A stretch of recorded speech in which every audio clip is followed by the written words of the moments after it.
Hi, my name is Cohen. I'm the Transportation Eco Lead at the Temple University Office of Sustainability, and today I'm going to tell you a bit about bike safety. So the first thing you're going to want to know about bike safety is the ABCs. So ABC stands for air, brakes, and chain.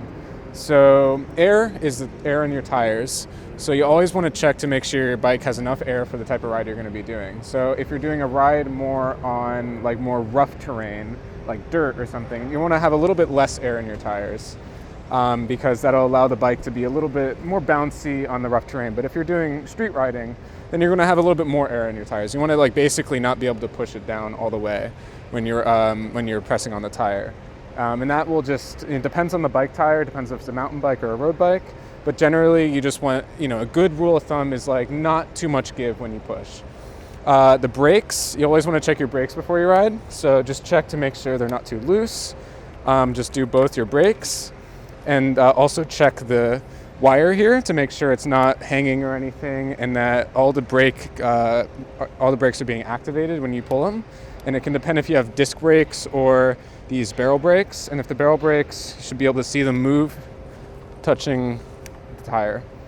And then the C stands for chain. And chain, you just want to take a look at your chain, make sure it's clean, make sure it's seated on the gear. On all the mechanism here, and then just make sure it's not, if you turn the wheels, if I can do that, you want to make sure it moves the tire exactly how you want it to. So there are different types of riding you can be doing. You can be biking in an urban area, you can be biking in a rural area, and usually the biggest thing you want to look out for is cars. Cars are, the big enemy of bikers, and so it's going to be a bit difficult if there's a lot of cars.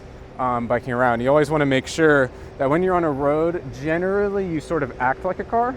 So if there's no bike infrastructure, no bike lane or anything, you want to follow the rules of the road and stay kind of in the middle of the lane unless there's enough room for you to get to the side for people to pass you.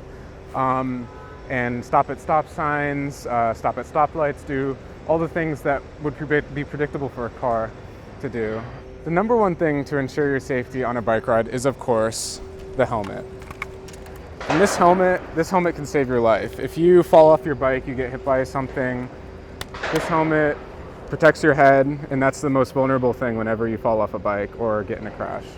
And especially if you're going much longer rides or you're younger, it's always best to have a helmet, but I recommend a helmet for anyone on any sort of ride. So when you're riding on a long ride, it's basically just like any sort of endurance exercise. You want to make sure you're hydrated, you want to make sure you've stretched beforehand so you don't cramp up, and you want to make sure you're just ready for anything that can come. So make sure to pack all the things that you need for staying energized and all that. So if you feel like it's going to be a pretty long ride and you need something to sustain your hunger throughout the ride, make sure you have like an energy bar or a Cliff Bar or something with you.